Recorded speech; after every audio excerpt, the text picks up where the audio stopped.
दिल खाम के बैठिए दिया रानी का फोटो देखा और आज हम कुछ কালেকশন দিখায় সির্ফ আর সির্ফ বহুত সুন্দর সুন্দর কালেকশন।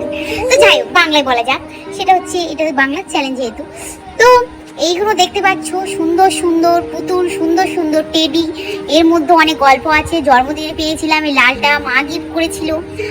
আর এখানে অনেক নিজের কেনা, ঠিক আছে, এরকম না সবাই দিয়েছিল।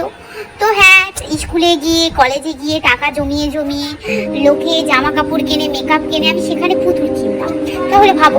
তো যাই হোক, মাও অনেক গিফট করেছে। ও ভাবছো যে ছোটবেলায় না, ছোটবেলায় তো গিফট করেই ছিল, তার সাথে বড়বেলায়ও গিফট করেছিল। আর আমি দিয়ারানির জন্য অনেক সুন্দর সুন্দর কালেকশন করেছি, দেখতেই পাচ্ছ। দিয়ারানির জন্য আগেও ভিডিও দিয়েছি। আর এই আমার শেষ না পুতুলের কালেকশন, আরও আমার পুতুল আছে অনেক সুন্দর সুন্দর। তো হ্যাঁ, তোমাদেরকে আমি সব শেয়ার করবো। আর তার সাথে বলো তোমাদের কেমন লেগেছে। আর এই যে আমার ফেভারিট পুতুলগুলো আমি হাত দিয়ে দেখছি, লাস্টটা দেখেছো, ওটা ছিল আমার খারিস্তা, যেটা চুল সাদা সাদা। দিয়ারানি পুতুল দিয়ারানির কোলেই আছে, ওর নাম হচ্ছে আয়শা। তো হ্যাঁ, সবার পুতুলের একটা একটা নাম আছে। আর একটা আছে চিঙ্কি, আর একটা আছে পিঙ্কি পুতুল। আর বাকি টেডিগুলোর কোনো নাম নেই, পুতুলগুলোর জাস্ট নাম আছে।